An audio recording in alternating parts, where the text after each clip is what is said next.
په ژوب کې د کوچني اختر لومړۍ ورځ خلک یې په خوشحالیو لمانځي، خو دغه ورځ د افغان کډوالو لپاره له اندېښنو په یوه ډکه ورځ بدله سوې ده، ځکه چې د پاکستان حکومت د مارچ له 11 نیټې وروسته د افغان سټیزن کارت یا ACC کارت لرونکي افغانان هم په هغه ډله کې حسابوي چې په دغه هیواد کې د اوسېدو قانوني اسناد نه لري. د تخار ولایت اوسیدونکی اورنګ وایي چې د کډوالو د ایستلو خبر یې د اختر په خوشحالۍ پوه نه کړل. په موږ د اختر ورځ د نن د اختر ورځ په موږ لکه د غم دی تېرېږي، خاص په موږ لکه د غم دی ده. هلته کوچوبار ها کډې بار کوي، ها مه کوئ، ها دا وکړئ. موږ دا امید ده له پاکستانه چې له موږ سره ښه وکړي. 45 کال هم تېر کړي دي، نه ځو خپل وطن ته، خپل وطن هم نه ده پکار.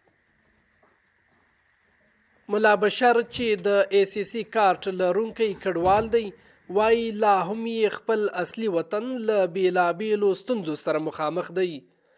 د نوې پریکړې له یوه بل سخت ګزار سره مخامخ کړی دی.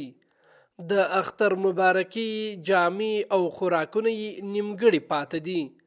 نه پوهیږي چې راتلونکی به یې څنګه وي، خو د ژوند د بلې سختې مرحلې لپاره تیاری کوي.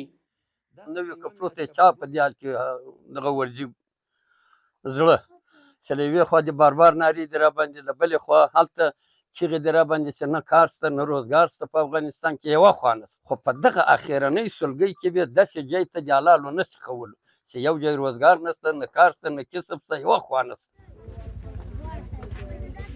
د پاکستان د کورنیو چارو وزارت د روان میلادي کال د مارچ پر 9 نیټه ټولو هغه بهرنیانو ته چې په دې هیواد کې یې د اوسېدو قانوني اسناد نه لرل او د دې ترڅنګ د افغان سټیزن کارت لرونکو ته اعلان کړی و چې د روان میلادي کال د مارچ تر 11 نیټې پورې دي له هیواد څخه ووځي.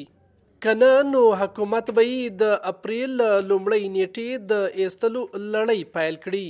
دغه کډوال له حکومت غواړي چې دوی ته د اوسېدو اجازه او یا یې هم په خبره د پاتې کېدو موده وغځوي.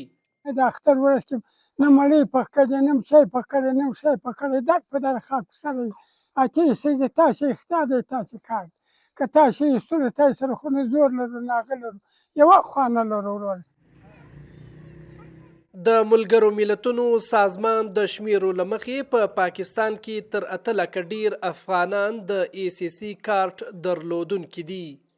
حمید الله ستوری شیرانی DW ژوب.